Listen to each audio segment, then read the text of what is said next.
Hello friend, welcome to share market live. मैं हूं सागर और आज अपने इस वीडियो में हम बात करने वाले इन्फोसिस के क्वार्टर फोर के नतीजों के बारे में। दोस्तों, यहाँ पे किस तरीके से क्वार्टर फोर नतीजे निकल के आ रहे हैं, यहाँ पे डॉलर टर्म में और साथ ही साथ रुपीस के टर्म में हम डॉलर इसके नतीजों को समझने की कोशिश करेंगे। अगर सबसे पहले हम यहाँ पे बात करें, यहाँ पे रेवेन्यू फ्रंट पे जो कि सबसे इंपॉर्टेंट डेटा मार्केट देखता है, तो यहाँ पे जो डेटा निकल के आया 3197 मिलियन डॉलर का आंकड़ा इस क्वार्टर में निकल के आया, जो कि लास्ट ईयर के क्वार्टर में 3060 मिलियन डॉलर था। तो ईयर ऑन ईयर ग्रोथ यहाँ पे 4.5% की देखने को मिल रही है। लेकिन दिसंबर क्वार्टर से अगर कंपेयर करें तो यहाँ पे पिछले क्वार्टर में 3243 मिलियन डॉलर का आंकड़ा देखने को मिला था। तो यहाँ पे डी ग्रोथ देखने को मिल रही है 1.4% की। तो दोस्तों, यहाँ पे जो आंकड़ा है थोड़ा निराश करने वाला है कि यहाँ पे क्वार्टर दर क्वार्टर जो है इसमें रेवेन्यू में डी ग्रोथ देखने को मिल रही है। लेकिन यहाँ पे जो सबसे इंपॉर्टेंट आंकड़ा जो हम देखते हैं एक्सपेंसेस का, वो आया है 390 मिलियन डॉलर का इस क्वार्टर में, जो कि पिछले साल के क्वार्टर में था 374 मिलियन डॉलर। 4.3% की यहाँ एक्सपेंस में साल दर साल बढ़त हुई है। वहीं अगर क्वार्टर दर क्वार्टर की बात करें तो 373 मिलियन डॉलर आया था दिसंबर क्वार्टर में। तो यहाँ पे 4.6% की बढ़त एक्सपेंसेस पे देखने को मिल रही है। तो यहाँ पे रेवेन्यू में गिरावट देखने को मिली है यहाँ पे क्वार्टर दर क्वार्टर, लेकिन यहाँ पे जो एक्सपेंसेस है वो जरूर बढ़ते हुए नजर आ रहे हैं। तो इसका असर दोस्तों आपको प्रॉफिट में भी देखने को मिलेगा। तो ऑपरेटिंग प्रॉफिट का जो आंकड़ा आया है यहाँ पे आया है 674 मिलियन डॉलर इस क्वार्टर में, जो कि पिछले साल के क्वार्टर में 658 मिलियन डॉलर था। तो यहाँ पे सिर्फ 2.6% की साल दर साल प्रॉफिट में बढ़त देखने को मिली है। लेकिन ये क्वार्टर, पिछले क्वार्टर की अगर बात करें यहाँ पे, तो 711 मिलियन डॉलर का आंकड़ा डॉलर टर्म में निकल के आया था यहाँ पे ऑपरेटिंग प्रॉफिट का। तो यहाँ पे 5.2% की बड़ी गिरावट यहाँ पे क्वार्टर दर क्वार्टर आंकड़े में देखने को मिली है प्रॉफिट के। तो ये एक निराशाजनक नंबर देखने को जरूर कहा जा सकता है।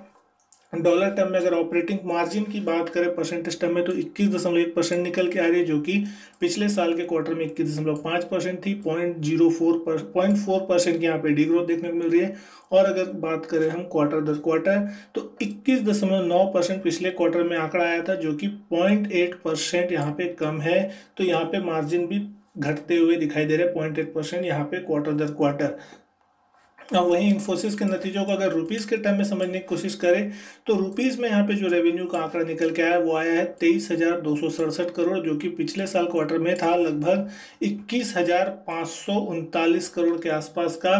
तो 8% की यहाँ पे रुपीस टर्म में बढ़त देखने को मिल रही है। लेकिन अगर क्वार्टर दर क्वार्टर की बात करें तो 23,092 करोड़ आया था दिसंबर क्वार्टर में। तो सिर्फ 0.8% की रुपीस टर्म में यहाँ पे ग्रोथ देखने को मिल रही है रेवेन्यू ग्रोथ में। वहीं अगर बात करें टोटल ऑपरेटिंग एक्सपेंसेस की, तो 2839 करोड़ इस बार के एक्सपेंसेस का आंकड़ा आता हुआ दिखाई दिया, जो कि पिछले साल के क्वार्टर में 2638 करोड़ था। तो 7.6% एक्सपेंसेस यहाँ बढ़ते हुए दिखाई दिए। वहीं दिसंबर क्वार्टर में 2655 करोड़ का एक्सपेंस था, तो यहाँ पे 6.9% एक्सपेंसेस क्वार्टर दर क्वार्टर भी यहाँ पे बढ़ते हुए दिखाई दिए।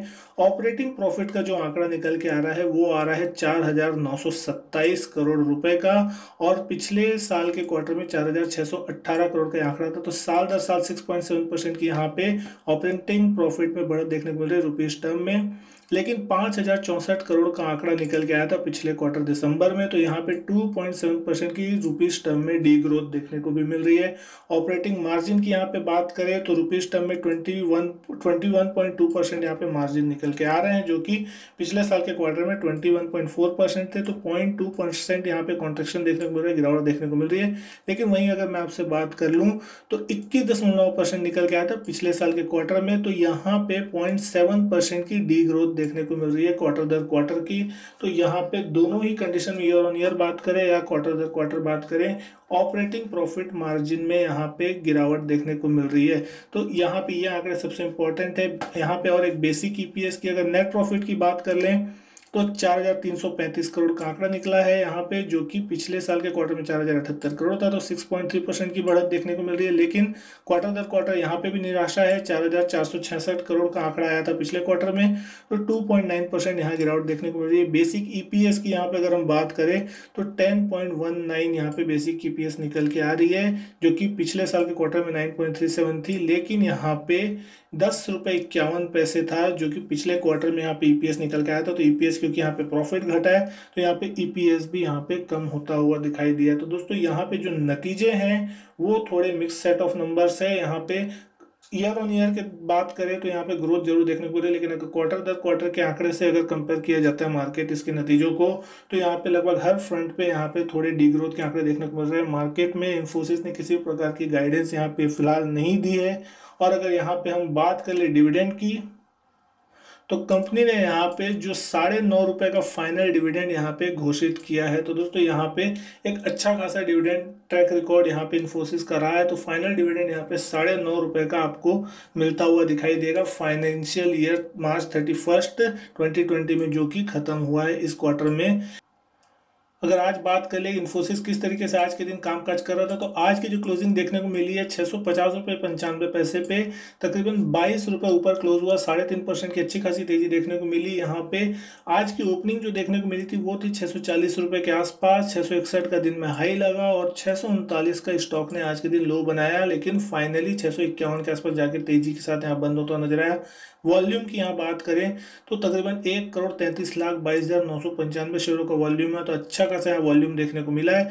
लेकिन सबसे इंपॉर्टेंट चीज हम बात करें यहाँ पे सिक्योरिटी वाइज डिलीवरी पोजीशन की, कितनी पोजीशन यहाँ पे उठाई गई है, तो टोटल यहाँ पे अगर हम बात कर ले तो 40,34,244 शेयरों की टोटल पोजीशन यहाँ पे उठाई गई है। 30.36% का यहाँ पे डिलीवरी परसेंटेज क्लॉक होता हुआ दिखाई दिया है।